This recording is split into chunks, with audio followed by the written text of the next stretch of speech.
Jesucristo, que trae libertad a los cautivos. Nos basamos en la palabra de Dios que nos dice en Lucas 4:18: el Espíritu del Señor está sobre mí por cuanto me ha ungido, para dar buenas nuevas a los pobres, me ha enviado a sanar a los quebrantados de corazón, a pregonar libertad a los cautivos y vista a los ciegos, a poner en libertad a los oprimidos. Bueno, pues damos gracias a Dios por esta oportunidad. ¿Está listo para recibir la palabra? Amén. Bueno, pues damos gracias a Dios. El día de hoy nuestra conferencista es Anita Hernández. Damos un aplauso al Señor.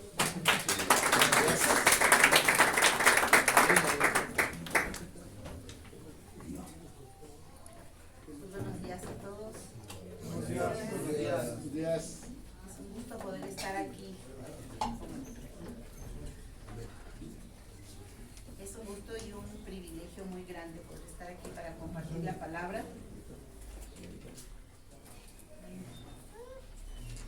¿Sí se oye? Sí.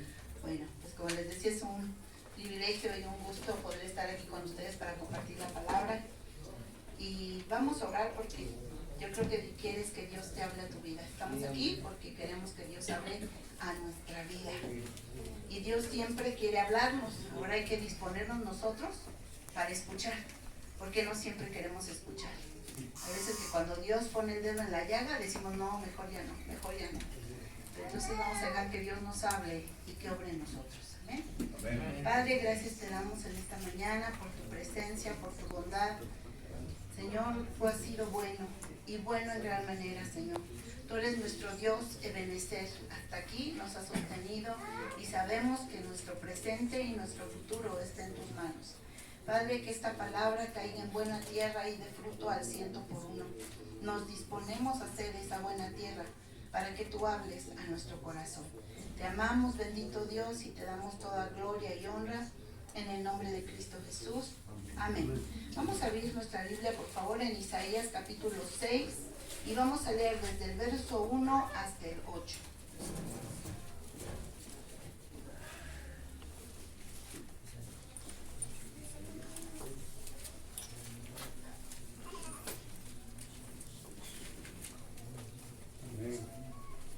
A mí en particular esta porción, esta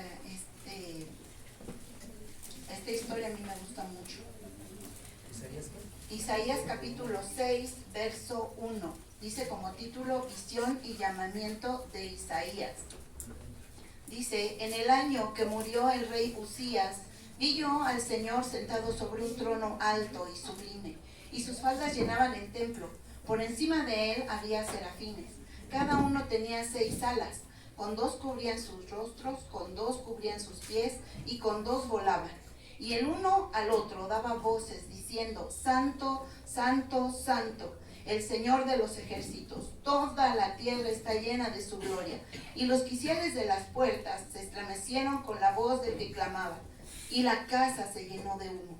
Entonces dije: ay de mí, que soy muerto, porque siendo hombre inmundo de labios y habitando en medio de pueblo que tiene labios inmundos, han visto mis ojos al Rey, el Señor de los ejércitos. Y voló hacia mí uno de los serafines, teniendo en su mano un carbón encendido, tomado del altar con unas tenazas. Y tocando con él sobre mi boca, dijo: he aquí, esto tocó tus labios, y es quitada tu culpa y limpio tu pecado. Después oí la voz del Señor que decía: ¿a quién enviaré? ¿Y quién irá por nosotros? Entonces respondí yo: heme aquí, envíame a mí. Bueno, esta es una escritura tremenda. Yo creo que si algo como esto no estremece tu corazón, no sé qué lo haría.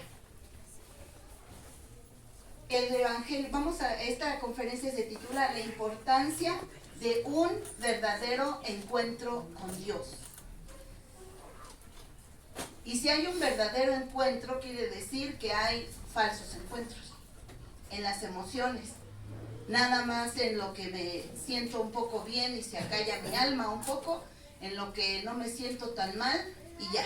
Pero no, hay verdaderos encuentros personales con Dios. Y en el Evangelio, ¿verdad? Consiste en esto, en establecer esa verdadera relación con Dios. Porque solo aquellos que podemos experimentar un encuentro verdadero con Dios, podemos llegar a conocerlo. Y esto es muy importante, porque entonces nos aseguraremos de vivir esta maravillosa experiencia. La verdad, para mí este llamamiento de Isaías es impresionante. No quiere decir que para poder tener un encuentro con Dios tiene que ser exactamente a esto. Dios le habló a este varón de esta manera y fue impresionante. Para mí todo esto se me hace muy impactante. La manera en que Dios se le revela y aún Él lo reconoce, porque le está diciendo: Señor, como soy un pecador y te estoy viendo. Tengo labios inmundos y habito en medio de un pueblo de labios inmundos, y tú, Señor, te estás mostrando a mi vida. ¿Por qué necesitamos poner nuestra mirada solamente en Dios? ¿Por qué será necesario? Es necesario e indispensable que nosotros pongamos los ojos solamente en el Señor. ¿Por qué? Porque si los ponemos en cualquier otra cosa, en cualquier persona, esa persona es falible. Cualquier persona puede tropezar. Y no porque a lo mejor sea su intención, pero nuestros ojos deben estar puestos en Dios, y ahorita vamos a ver por qué. Como leímos aquí en el verso 1, nos vamos a regresar al verso 1. Dice aquí: en el año que murió el rey Uzías, vi yo al Señor sentado sobre un trono alto y sublime, y sus faldas llenaban el templo. Dice aquí que no fue sino hasta que murió el rey Uzías que Isaías pudo ver al Señor. Y déjame comentarte algunas cosas de este rey Uzías. Este rey Uzías fue uno de los reyes. Si tú lees el libro de los reyes, el libro de Samuel, los dos libros de Samuel, los dos de Reyes y los dos de Crónicas, te vas a dar cuenta que muy pocos reyes hicieron lo recto delante de Dios. Si tú te pones a verlos, la mayoría dice hizo lo malo delante de Dios. Y si alguno por ahí había hecho algo bueno, así como que a la mitad, solo hizo esto y esto bueno, pero los altares para los dioses paganos seguían ahí puestos. Y el pueblo seguía desviándose y adorando dioses falsos. Así es que Uzías fue uno de los reyes de Judá, el cual llegó a ser un hombre bueno que hizo lo recto delante de Dios y bendijo grandemente a la nación. En segundo de Crónicas, capítulo 26, está toda su historia. No la vamos a leer porque sería demasiado extenso y una hora no me alcanzaría, porque quiero mencionar esto por lo siguiente. Cuando nosotros ponemos los ojos en un gran líder, en un hombre de Dios que ha sido usado por Dios y que vemos la mano de Dios a través de él, resulta que nuestros ojos se posan en esa persona. Y vamos a ver cuál fue lo que pasó con el rey Uzías. Solo te lo voy a ir narrando parte por parte lo que dice el capítulo 26 de segundo de Crónicas. Dice que en el del verso 26, del 3 al 4, dice que por su rectitud Dios le bendijo y le permitió tener grandes victorias. Conquistó pueblos, hizo cosas grandes porque Dios estaba con él. Y luego del verso 9 al 10 dice que también le permitió realizar grandes obras a favor de su nación. Dice que le dio una sabiduría para hacer construcciones de ingeniería para que el pueblo estuviera mejor provisto de todo lo que necesitaba. Además tuvo un poderoso ejército. Eso fue en segundo de Crónicas 26, del 11 al 13, y dice que tuvo un ejército muy poderoso. Para esto se necesita tener de verdad la madera de líder y ser ingenioso y ser estratega para tener un gran ejército y la manera de prepararlo.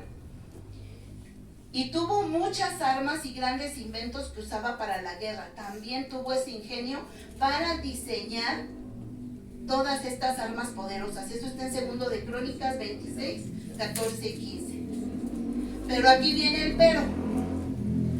Aquí viene el por qué no debemos poner los ojos en el hombre. Porque aún dice la palabra de Dios: maldito el hombre que confía en el hombre. Aquí viene el pero, o sea, todo va muy bien, este hombre es un hombre temeroso de Dios, apartado, etc. Lamentablemente, cuando fue muy poderoso, resulta que hay veces que perdemos el piso. Y se nos olvida que el que ha dado ese poder y autoridad y el poder hacer grandes cosas ha sido Dios y no nuestras fuerzas ni nuestro ingenio.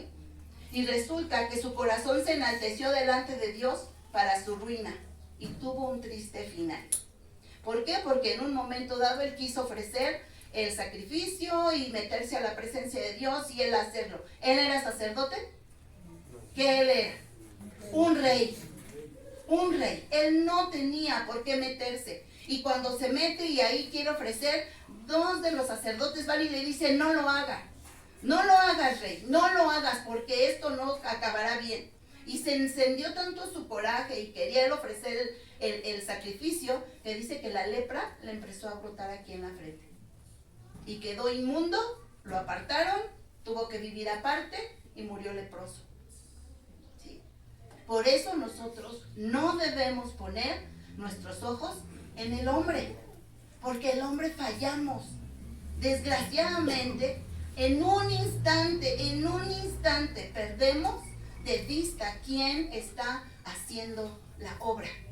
Y seguramente aquí en los comentarios dice que tal vez Isaías admiraba muchísimo al rey. Y es hasta que Dios quita ese ídolo cuando Dios se revela a Isaías. Acuérdense que Dios no comparte su gloria con quién. Con nadie. Con nadie. Toda la gloria es para Él. Y si yo empiezo a hacerme ídolos de personas, de cosas, llega el momento en que Dios da una sacudida y te dice, eso no puede ser tu seguridad. Hay veces que las esposas hasta tienen como ídolo al esposo, ¿no? Es, uy, él es. Y resulta que cuando Dios lo quita, híjole, se muere la esposa. No quiere decir que no duela si el esposo no está, pero no debe ser donde tú tengas tus ojos puestos, porque finalmente es un hombre. ¿Dónde tienen que estar nuestros ojos de acuerdo a Hebreos 12? En Jesús, el autor y consumador de nuestra fe. Ahí tienen que estar nuestros ojos. Entonces ve la importancia de esto. Si nosotros nos estamos haciendo ídolos de muchas cosas o de personas, no vamos a poder estar aptos para que Dios nos hable. ¿Sí? Entonces aquí hay que aprender una lección muy importante. Si yo quiero que Dios me hable, si quiero que Dios me muestre cuál es su propósito para mi vida, yo no tengo que tener ningún ídolo. De nadie, ni de mí mismo, porque hay veces que somos nuestro Dios. Y el que está centrado en el trono del corazón soy yo mismo. ¿Por qué? Porque siempre me quiero complacer. Siempre quiero que no sufra, que no batalle, que no esté incómodo. No. Dios debe estar en el trono de nuestro corazón si queremos cumplir el propósito de Dios. Finalmente, como vemos, y esto es triste, es lamentable, que alguien que fue usado tan poderosamente con Dios, como el rey Usías, haya acabado castigado y apartado.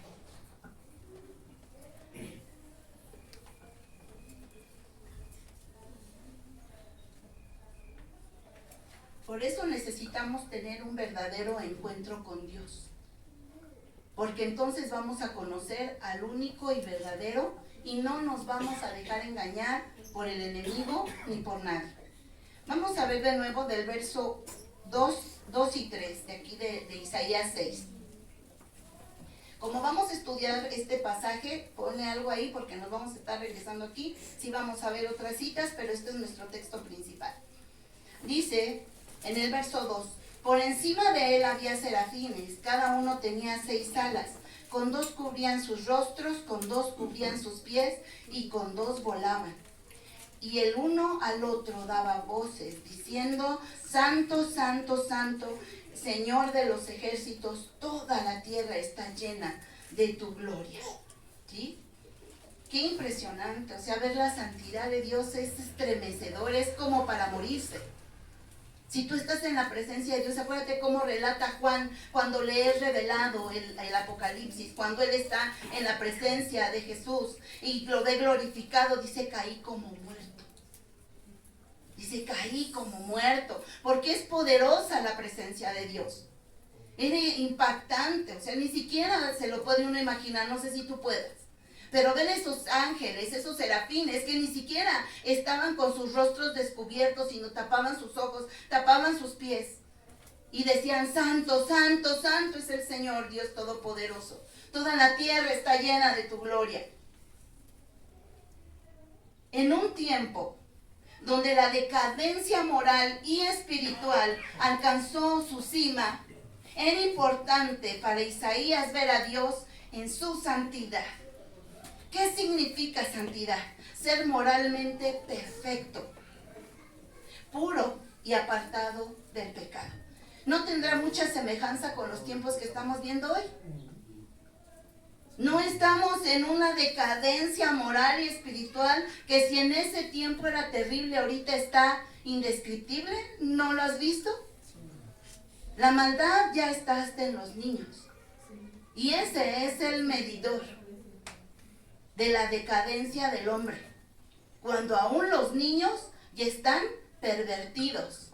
Cuando ahorita los niños ya pueden decidir de acuerdo a las leyes del hombre pagano y desviado, que puede elegir su sexualidad, que puede decidir que los padres ya no van a tener esa potestad sobre el hijo.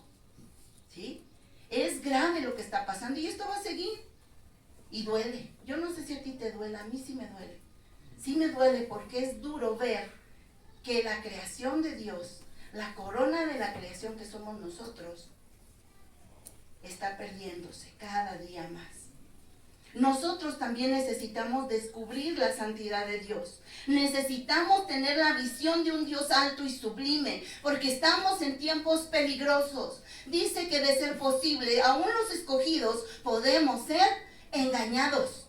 Y ve la palabra de Dios, escudriña la palabra de Dios, y no hay un versículo que diga esto te libera del engaño. No hay. Lo único que nos libera del engaño es estar bien empapados de la palabra de Dios y viviéndola y poniéndola en práctica cada día. Cada día. Porque si tú quieres relajarte, el diablo no descansa. Memorízate esto. Desde que aceptamos a Cristo estamos en guerra. En una guerra sin tregua. Y si tú no quieres ser un verdadero cristiano y estás jugando, el diablo no juega a ser diablo. Y así te un tantito, una rejita que le dejes, y él por ahí va a entrar a hacer de las suyas. Porque es un engañador. Necesitamos el poder de Dios para enfrentar los problemas y las preocupaciones. Conocer a Dios es impactante. La vida no puede ser igual, ya que cuando Dios se revela en nuestras vidas, nosotros no podemos resistir su gracia, la cual nos transforma completamente. Esto yo lo digo mucho, lo menciono mucho. Yo jamás había visto a una persona muerta. Y créeme, con mi papá fui a muchos velorios a dar palabra, a compartir, a apoyar a la familia, pero yo jamás me acercaba a los ataúdes, jamás. Yo siempre prefería, si había conocido a la persona, recordarla como yo la vi la última vez. Yo nunca me acerqué a un ataúd. La primera vez que yo vi a un muerto fue a mi hermano, cuando lo encontré muerto fuera de su recámara. Fue muy, muy impresionante. Verlo frío, en sangre, helado y tieso. Porque tenía como 6 horas de haber fallecido cuando yo lo encontré. Así es que un muerto y un vivo no tienen nada en común. No hay punto de comparación. Así es que no me vengas a decir que eres un vivo, que eres un hijo de Dios, que tienes vida espiritual y te sigues comportando como un hijo del diablo. ¿Sí? Porque la vida y la muerte no tienen ninguna comparación. ¿O sí? No hay punto de comparación. O eres vivo, o eres muerto. O vives en Cristo, o muerto en tus delitos y pecados. Así es que por eso es tan importante, tan importante que tengamos un encuentro personal con Dios para no seguir viviendo vidas mediocres, vidas apenas, y creyendo que porque estás aquí escuchando la palabra, ya cumplí.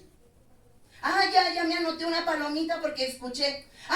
me anoté otra palomita porque llegué a la clase. No, necesitamos vivir vidas que den testimonio, que tenemos un Dios santo, santo, santo, que nuestra vida refleje la vida de Dios y que la gente pueda darse cuenta que somos hijos de Dios. ¿Sabes qué? Comentarios, a veces a mí me duele escuchar que estamos en medio de una generación, y no estoy hablando de allá afuera, sino del pueblo de Dios. El pueblo de Dios está en un témpano de hielo o tibio. Les hablas del mensaje de Dios que nos arde en el pecho y nos llena de fuego el corazón, y la gente está toda apática. No se conmueve, no se impacta. Lee la Biblia y sigue igual de dura, indiferente ante Dios. Y a veces dice uno: Señor, ¿será que debo hablar aunque no haya nadie que quiera escuchar? Y yo te pregunto, ¿es necesario que hablemos aunque nadie nos quiera escuchar? Sí, sí. En el tiempo de Noé solo se salvaron 8 y vino el diluvio. Tuvieron más de 100 años para arrepentirse y nadie quiso subir a la barca. Nadie. Solo 8. Noé y su familia son todos los que se salvaron. Nadie se convirtió, pero gracias a Dios, su familia sí. Y ahorita, así como dice, estamos en una decadencia espantosa, igual que en el tiempo de Noé, igual que en el tiempo de los reyes, igual que cuando vino el tiempo de oscuridad y hubo 400 años de silencio de Dios, hasta que vino el cumplimiento de la profecía y llegó Jesucristo para morir por nuestros pecados. En el tiempo que nació Jesús, la gente estaba exactamente igual, en esa decadencia. Porque si Dios no está presente, el hombre es un hombre decadente y perverso, malvado, ¿sí? Entonces es indispensable por eso tener un encuentro poderoso y personal con Dios, y Dios está dispuesto. Pero tú, pero yo, ¿estoy dispuesto a pagar el precio? ¿Estoy dispuesto a pagar el precio de seguir a Dios? De hablarle a una generación que no quiere escuchar. Pero ¿sabes qué? Dios siempre se guarda un remanente. Yo le pido a Dios que todos nosotros seamos parte de ese remanente. ¿Por qué necesitamos reconocer nuestra maldad? ¿Por qué será importante? Vamos al verso 5 de Isaías 6. Dice: entonces dije, ay de mí, que soy muerto, porque siendo hombre inmundo de labios y habitando en medio del pueblo que tiene labios inmundos, han visto mis ojos al Rey, Jehová de los ejércitos. ¿Qué sucede cuando hay un encuentro impactante con Dios? Que nos damos cuenta de nuestro pecado y nos damos cuenta de nuestra maldad, nos damos cuenta de lo poquito que somos, de lo pequeño que somos ante la grandeza de Dios. Cuando estamos en la presencia de Dios nos damos cuenta que somos impuros. Y Dios no permite reflejarnos en Él nada más para decirle: ¿ya viste cómo estás de mal? Yo te había dicho que tú eres un pecador. No. Cuando nos reflejamos ante la pureza y la grandeza de Dios, es para darnos cuenta cuánto lo necesitamos. Para eso Dios se revela en nuestras vidas. Por eso nos muestra su santidad. Porque ese es el propósito de Dios para nuestras vidas. Si tú quieres vivir una vida a medias, es una vida totalmente miserable e infructuosa. Si tú quieres vivir una vida en santidad, es la que verdaderamente le va a dar sentido a tu vida como nunca nadie ni nada te lo ha dado. Y además es una vida que cumple perfectamente el propósito de Dios. Porque al estar en una vida de santidad vamos a tener un oído afinado y los ojos espirituales listos para ver la visión que quiere Dios. Porque cada uno de nosotros tiene un propósito en el reino de Dios. Si Isaías no ha querido cumplir el propósito de Dios, no se hubiera escrito este libro tan importante que tiene 66 capítulos y donde habla de infinitas profecías de lo que Dios iba a cumplir con el Hijo de Dios y con su pueblo y con su remanente. Pero este hombre dijo: sí, Y cada vez que Dios nos habla, siempre pensamos, ay, ¿y conmigo qué, Señor? Mira, si yo estamos como Saúl cuando lo llamaron para ser rey. No, Señor, soy de la tribu más chiquita. No, y mi familia es la peor. No, y nosotros ni dinero tenemos. ¿Cómo es que me vas a llamar a ser? Siempre nos vemos así. Y sí somos así chiquititos. Pero Dios nos llama para extender su reino y para prepararnos para su obra. Cuando Dios llama al hombre, el llamamiento que Dios hace sobre nuestras vidas nos hace reconocer nuestra vida de pecado y nuestra necesidad de ser limpios de toda la maldad para poder permanecer delante de su presencia. Hay algo impresionante cuando estamos ante Él. Se produce en nosotros esa necesidad de vivir una vida apartada para Él. Experimentamos un verdadero arrepentimiento. En Lucas capítulo 5, del verso 1 al 11, y entrando en una de aquellas barcas, la cual era de Simón, le rogó que la apartase de tierra un poco, y sentándose enseñaba desde la barca a la multitud. Cuando terminó de hablar, dijo a Simón, boga mar adentro y echa tus redes para pescar. Respondiendo Simón le dijo, maestro, toda la noche hemos estado trabajando y nada hemos pescado, mas en tu palabra echaré la red. Y habiéndolo hecho, encerraron gran cantidad de peces y su red se rompía. Entonces hicieron señas a los compañeros que estaban en la otra barca para que viniesen a ayudarles. Y vinieron y llenaron ambas barcas de tal manera que se hundían. Viendo esto, Simón Pedro cayó de rodillas ante Jesús diciendo, apártate de mí, Señor, porque soy hombre pecador. Porque por la pesca que habían hecho, el temor se había apoderado de él y de todos los que estaban con él. Y asimismo de Jacobo y Juan, hijos de Zebedeo, que eran compañeros de Simón. Pero Jesús dijo a Simón, no temas, desde ahora serás pescador de hombres. Y cuando trajeron a tierra las barcas, dejándolo todo, le siguieron. ¿Ves lo que produce un encuentro con Dios? Lo primero que produce es un impacto enorme. Y viene el arrepentimiento. Nosotros necesitamos un encuentro con Dios para que haya en nosotros un verdadero arrepentimiento. Y enseguida Dios le dio su llamado. Jesús le da el llamado. Le dijo, no temas, le dijo en el verso 10. Desde ahora serás pescador de hombres. Cuando nosotros tenemos un encuentro con Dios, Dios nos habla del llamado que tiene para nosotros. ¿Por qué necesitamos nosotros la salvación? Vamos a Isaías 6:6, por favor.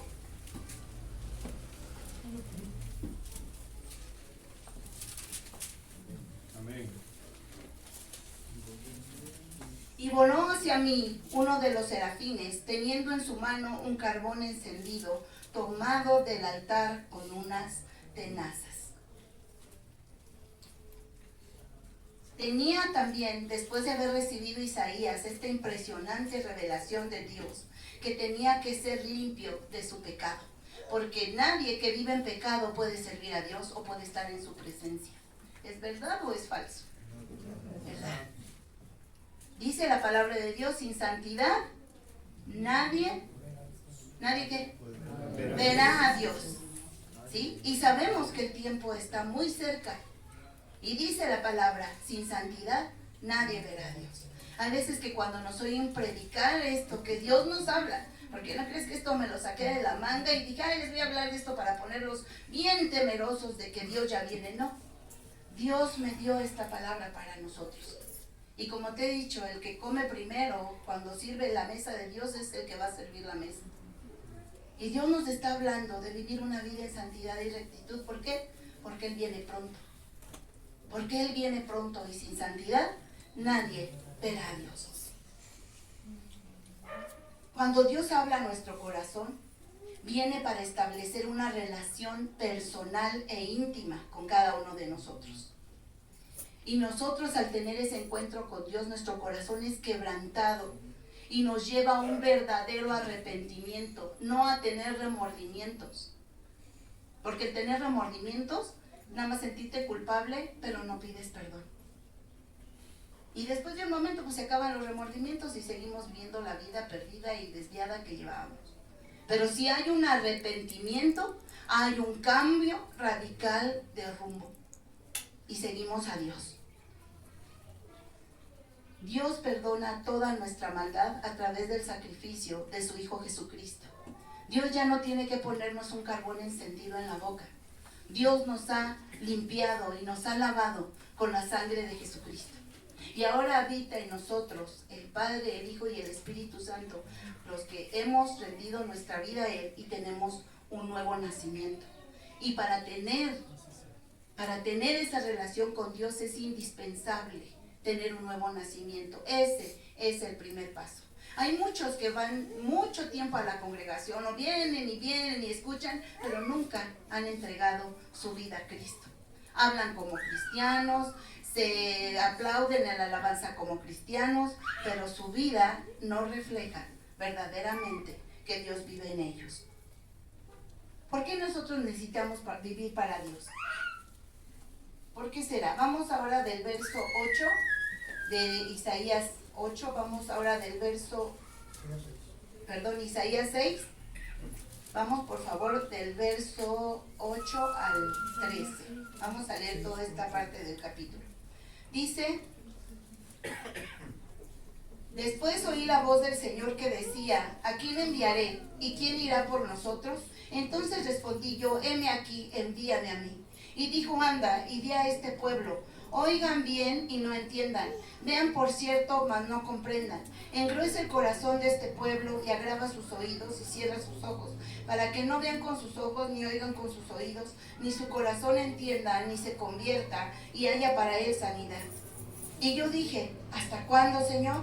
Y respondió él: hasta que las ciudades estén asoladas y sin morador, y no haya hombre en las casas, y la tierra esté hecha un desierto, hasta que Dios haya echado lejos a los hombres y multiplicado los lugares abandonados en medio de la tierra. Y si quedare aún en ella la 10ª parte, esta volverá a ser destruida, pero con el roble y la encina, que al ser cortados, pero como al roble y la encina, que al ser cortados aún queda el tronco, así será el tronco, la simiente santa. Nos está hablando aquí de un juicio que Dios hizo sobre su pueblo. Dios ya le había hablado muchas veces, muchísimas veces, a su pueblo para que se arrepintiera y se volviera a Él, pero ellos no quisieron. Y aún abiertamente le decían: no queremos. Entonces vino juicio sobre ellos. Por eso es que Dios permitió que todos fueran destruidos. Pero hablando en el último verso del roble o del encino, de eso está hablando, del remanente que iba a ser guardado para Él. La respuesta de Isaías a Dios fue: sí, Señor, sí voy a servirte. Y no importaba cuán difícil iba a ser esta tarea, él dijo: heme aquí, heme aquí. Una señal sin lugar a dudas de cuando nosotros hemos tenido un verdadero encuentro con Dios, que hemos nacido de nuevo, es decidir dedicarnos completamente al servicio de Dios. Si tú has sentido este anhelo de servir completamente a Dios después de tu conversión, significa que es una verdadera conversión y que verdaderamente has tenido un encuentro con Dios. Vamos a ver qué le pasó a Pablo cuando tuvo un encuentro con Dios. En el libro de Hechos, capítulo 9, versos 1 al 6. Hechos 9.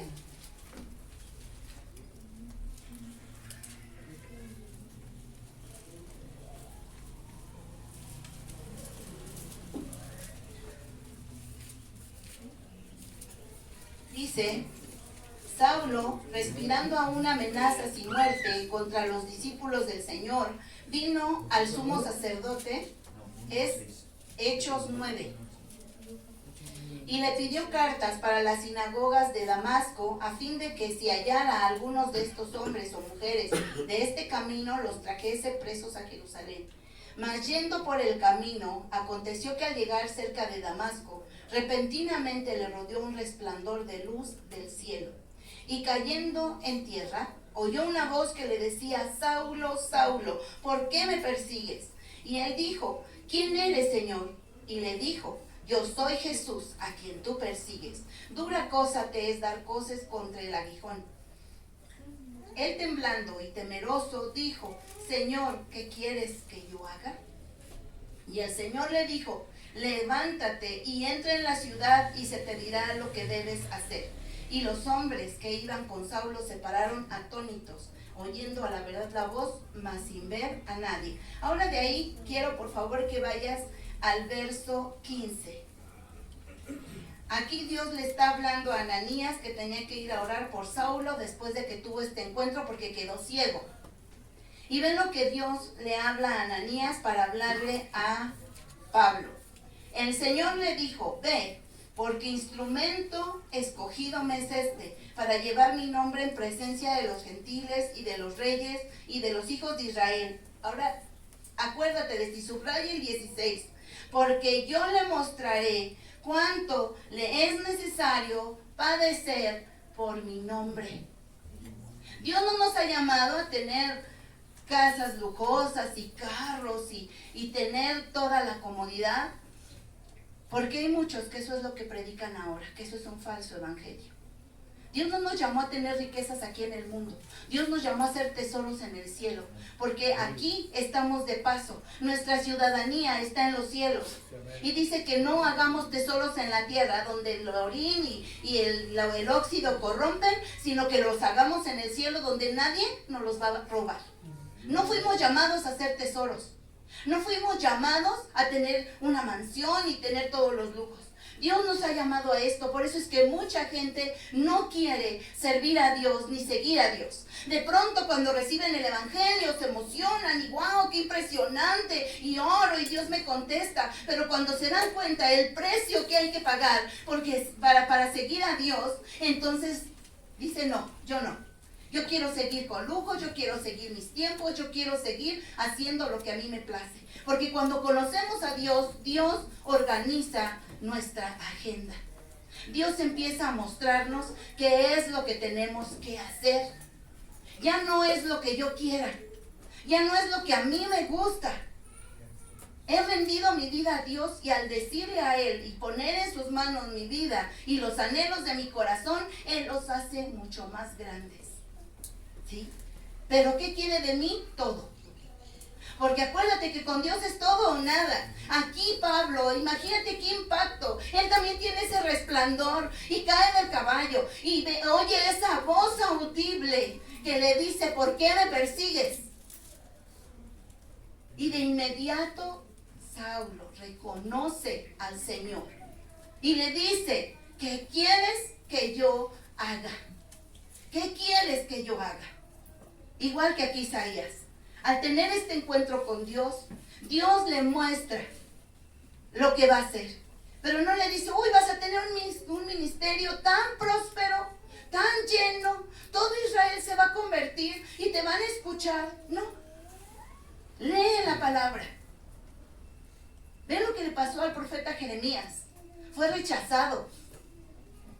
¿Y cómo se quebrantaba este Jeremías tanto que lloraba por el pueblo de Dios? Lloraba porque sabía lo que le venía y no le creían. Y lo habló muchas veces. Y fue desechado y encarcelado. Y fue aventado también a un pozo que no tenía agua, pero estaba lleno de lodo. Y ahí lo dejaron porque no creían la palabra que había hablado de parte de Dios. Porque sucede que en esos tiempos y ahora, cuando hablamos lo que dice la palabra, la gente dice: ay no, ¿por qué hablas tan fuerte? Parece que vienes enojada. ¿Por qué nos vienes a hablar tan duro? Si Dios es amor, si Dios es misericordia, sí, pero también es justicia. Y no tendrá por inocente al culpable. ¿Sí? Y yo prefiero hablar lo que dice Dios que endulzarte el oído. Porque si yo te endulzo el oído, vas a acabar en el infierno. Y yo quiero, y yo anhelo, igual que Dios, que tú regreses con tu Padre.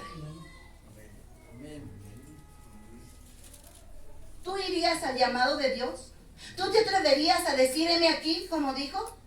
Porque Dios sigue diciendo lo mismo. Dios te vino a hablar esta mañana para decirte, vas a seguir dando vueltas, yendo y viniendo al pecado y regresando. Y no estoy hablando no nada más a los de la casa de restauración, a todos nosotros, nos está diciendo Dios, ¿a quién enviaré? ¿Y quién irá por nosotros? ¿O vas a seguirte escondiendo? Ay, no es que yo no puedo, no es que ni sé hablar, no es que no estudié, no es que... Y tienen muchos peros. Aquí se trata de querer. Porque el que hace la obra en nuestras vidas es Dios. Para que los aplausos y la gloria sean para Él, no para nosotros. El que nos capacita es Dios. Y lo único que quiere de ti es tu corazón y tu decisión de sí, a pesar de todo y a pesar de ti mismo. No importando lo que venga, porque va a haber pruebas y muchas. El precio para seguir a Dios es muy alto. Pasarán días difíciles, pasarán días donde estés solo, pero Dios jamás se va a apartar de tu vida. Jamás va a dejarte. La palabra dice en Mateo 22:14, no lo busques, porque muchos son los llamados y pocos los escogidos. ¿Será que tenemos un Dios elitista? ¿Será que Dios es un Dios que dice tú sí, tú no, tú sí, tú no? ¿Eso es? No. ¿Por qué dice la palabra? Porque muchos son los llamados y pocos los escogidos. ¿Por qué será? Porque no todos queremos pagar el precio. Porque te digo, a veces la gente, no, sí, voy a servir a Dios, y ya que empiezan a servir, se dan cuenta de que no es un día, ni 2, ni 3, ni 4, pasa un mes y Dios dice el que sigue y dice, no, espérate, yo también tengo mi vida, yo también tengo mis planes, yo también quiero hacer esto y aquello, y entonces Dios, vas para atrás a la fila de todas mis cosas. Cuando Dios debe ser lo primero. Dios debe ser lo primero. Dios debe ser lo primero en tu vida. Dios debe ser el que guía tu vida día a día. El que te está haciendo la invitación esta mañana es Dios. Si cada uno de nosotros tomáramos el llamado de Dios esta mañana, 12 hombres cuando estuvieron con Jesús, que Pablo llegó después, esos 12 hombres sacudieron todo el mundo conocido en ese tiempo. Sacudieron el mundo de tal manera que hasta nuestros días está el fuego de Dios en estas páginas. Y nos llena y nos alimenta. La vida de 12 hombres, y aquí hay más de 12. Aquí hay más de 12 que podríamos hacer estremecer toda la República Mexicana. Pero ¿sabes qué pasa? Que apenas conocen un poco el Señor, y cuando Dios les va pidiendo que rindan esas áreas que estorban, es cuando dicen no. Es cuando dicen, no, Señor, ¿cómo crees que voy a perdonar? ¿Cómo crees que voy a servirle si no soy criado? Y resulta que Jesús vino a servir, no a ser servido. Así es que ¿a qué crees que venimos? A servir, no a ser servidos. Pero siempre queremos dame, yo, Dios quiero, pero cuando Dios dice, a ver, ahora vas a hacer esto, ya no, porque pides mucho, Dios. Me pides diezmos, me pides mi tiempo, me pides mi trabajo, me pides que dé, me dices que... Entonces, si tú no tienes eso en tu corazón, este no es tu lugar. Porque el precio a pagar es todo. Porque Jesucristo lo dio todo por ti. Jesús no murió la mitad, ni derramó solo la mitad de su sangre. Él dio todo, lo dio todo, para que nosotros fuéramos rescatados. ¿Y por qué será que Dios llama tanto? Y nos vuelve a hablar, y nos vuelve a hablar, y nos vuelve a hablar, cada vez. ¿Sabes por qué nos llama tanto? Porque el día que Él venga por su iglesia, se acabó el tiempo. O te vayas, como varios de aquí nos hemos enterado que han muerto alcoholizados o drogados cuando estuvieron aquí. Yo no me imagino cómo han de estar ahí en el infierno, torturados por el pensamiento de estuve así de cerca, de estar en el cielo y me perdí. Estuve tan cerca de estar con Dios y estoy en tormento. Porque estando ahí se acabó. Si tú mueres sin Dios, se acabó, no hay más tiempo. Ya no hay otra oportunidad. Por eso Dios nos habla una y otra vez. ¿Y sabes cuál es la mentira más grande que el diablo ha sembrado en tu vida? Que tienes tiempo. Esa es la mentira más grande que el diablo ha puesto en tu vida. No, tengo tiempo. Me voy a ir otra vez al mundo otro rato y luego regreso. No, voy a irme a hacer esto y aquello y luego vengo. Al fin que vengo y me arrepiento y me vuelvan a recibir. Pues yo no te puedo garantizar nada. Porque Dios no puede ser burlado.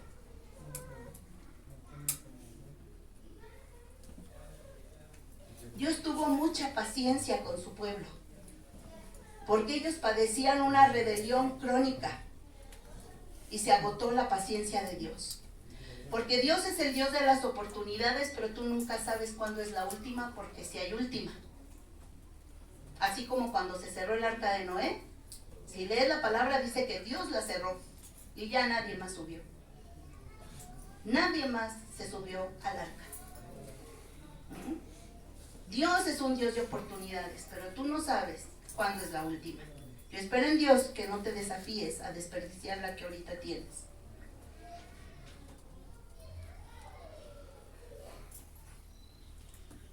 No importa si pocos son los que nos quieren escuchar de parte de Dios. Porque al fin del tiempo, toda la gente va a escuchar. Toda la gente en toda la tierra va a escuchar el Evangelio. Pero así como dicen también los evangelios que Cristo vino a dar su vida por muchos, no dice por todos, dice por muchos. ¿Por qué? Porque igual que muchos son llamados y pocos los escogidos, no porque Dios los escoja, sino porque tú tienes el libre albedrío de escoger a Dios o de rechazarlo. Y desde que uno está escuchando la palabra, o la dejas entrar o la rechazas. Así como le decían a Jesús, dura palabra es esta. No, tu palabra es muy dura, Jesús, no la podemos recibir. Y Jesús dijo, mi palabra no haya cavidad en ustedes. No había un solo espacio en su corazón endurecido para recibir la palabra de Dios. Estaban completamente negados a escuchar la palabra de Dios y se perdieron. Así es que no es por lo mucho que conoces la Escritura y no quiere decir que no la estudies, sino por ponerla en práctica, por vivir lo que Dios nos ha llamado a vivir. ¿Y qué concluimos entonces de todo esto? ¿Qué diremos? ¿Qué diremos ante esta propuesta de Dios, ante este llamado? ¿Qué le vas a contestar? Ahora Dios nos está diciendo, ¿a quién enviaré y quién irá por nosotros? ¿Qué le vas a decir? ¿Heme aquí? O espérate, Señor, aguántame, todavía no, porque tengo muchas cosas pendientes. Cuando Saúl fue llamado, y ya te conté algunas de su currículum, cómo le dijo al profeta, ¿cómo voy a ser yo el rey si mírame, si estoy así de chiquito, si no sé, si no esto y no lo otro? Saúl fue llamado, fue ungido. Y dice ahí en segundo libro de Samuel que en un momento fue mudado en otro hombre. Que Dios lo transformó radicalmente en un momento en otro hombre. Y al principio le empezó a servir a Dios como debía ser. Pero se llenó de soberbia. Y poco tiempo fue el que caminó rectamente con Dios. Porque enseguida su corazón se desvió y empezó a hacer lo malo delante de él. Porque Dios lo mandó a matar a Amalek y a todo lo que había ahí. Y él se guardó lo mejor y de todas las riquezas que había ahí. Y aparte le guardó la vida al rey Amalek. Y llegó el profeta y le dijo que Dios lo había destituido, porque había encontrado a uno mejor que él, que era conforme a su corazón, que fue David. Y fue desechado Saúl. Y Saúl jamás se arrepintió. Jamás dijo, oh Señor, que he pecado, perdóname. No, Saúl nunca pidió Al contrario, le dijo al profeta, no, aunque ya no me quiera Dios ni nada, vete conmigo para que el pueblo no se dé cuenta. ¿Qué importaba si el pueblo lo sabía o no? Dios ya lo había destituido. Dios ya lo había desechado.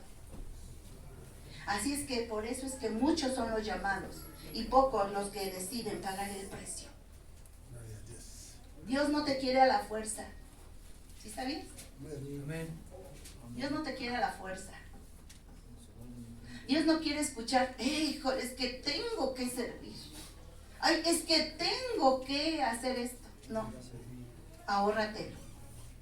Ahórratelo. El evangelio no es un evangelio de promoción ni de barata. Costó la sangre del Hijo de Dios. Así es que no está en oferta. O es como Dios dice o no hay trato. Así como el faraón que quería dejar de principio al pueblo. Ay, no, pues nada más váyanse los hombres. Dios le dijo, no, se va a ir todo mi pueblo. Ah, bueno, váyanse los hombres y sus niños, pero déjenme aquí todo el ganado. ¿Qué dijo Dios? No. Ah, váyase a la mitad. No. No debía quedar nada en Egipto del pueblo de Dios y los tenían que dejar salir a todos. Con Dios no se negocia. Si tú quieres negociar, entonces estás fuera de lugar. Porque con Dios es como Él dice o no hay trato. Por eso es que hay veces dicen, no, es que la palabra de Dios y el camino de Dios no funciona. Pues no funciona porque eres rebelde y quieres hacer tu propia voluntad. Y Dios así no tiene tratos con nadie. O es todo o es nada. ¿Sí? Por eso Dios nos dice una y otra vez, sé frío o sé caliente, porque tibio te vomitaré de mi boca. Con Dios no, el tibio quiere negociar y no, espérate, mira, aparento que soy muy buen hijo de Dios, pero los hechos gritan más fuerte que cualquier cantidad de palabras. Has sido invitado a formar parte de la familia de Dios y no nada más a esto, sino a formar parte de la obra de Dios. Está en nosotros la respuesta a este llamado. ¿Quieres ser contado como los llamados y escogidos? ¿O quieres ser contado como los desechados y apartados de Dios? ¿Sí? Así es que está, como hace mucho decía mi papá, la pelota está en tu cancha. ¿Qué vas a responder? Pues vamos a cerrar nuestros ojos y vamos a orar.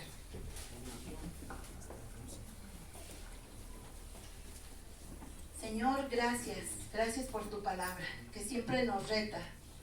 Siempre nos consuela, siempre nos anima, Señor. Porque tú no estás buscando hombres perfectos, ni mujeres perfectas. Tú estás buscando corazones dispuestos. Y el nuestro está dispuesto, Dios. Sabemos que el precio es muy alto. Sabemos, Señor, que habrá tiempos difíciles. Sabemos, Señor, que habrá gente que no nos quiere escuchar y que aún nos agreda. Pero no importa, Dios. Con tal de cumplir tu propósito, con tal de ser parte de los instrumentos de tu mano para recoger a tu remanente, para alcanzar a tu remanente. Porque por uno que se salve, bien vale la pena cualquier cantidad de trabajo en tu reino. Te damos toda la gloria y toda la honra, Señor. Y así como le preguntaste a Isaías, ¿a quién iremos y quién irá por nosotros? Podemos decir, Señor, heme aquí. Envíame a mí, Señor. Envíame a mí, Padre. Capacítame, prepárame, levántame, susténtame. Iremos a donde tú nos llames, a donde tú nos envíes, Señor, porque dispuestos estamos. Sabemos que esta vida es pasajera. Sabemos que nuestro tiempo aquí es de paso, que nuestra ciudadanía está en los cielos y queremos hacer tesoros en el cielo. No en la tierra, Señor. Queremos que nuestro corazón no se conforme a este mundo, a esta forma de pensar y estas filosofías vanas y huecas y llenas de maldad. Queremos, Señor, vivir radicalmente parados en tu palabra, llamando a lo bueno, bueno y a lo malo, malo, Señor, de acuerdo a lo que dice la Escritura. Y no permitiendo que el diablo venga a traernos ideas y filosofías que desvíen tu palabra. Queremos predicar la sana doctrina, apegada completamente a tu palabra. Gracias te damos, Señor, por tu gran amor, por tu gran misericordia. en el nombre de Cristo Jesús. Amén.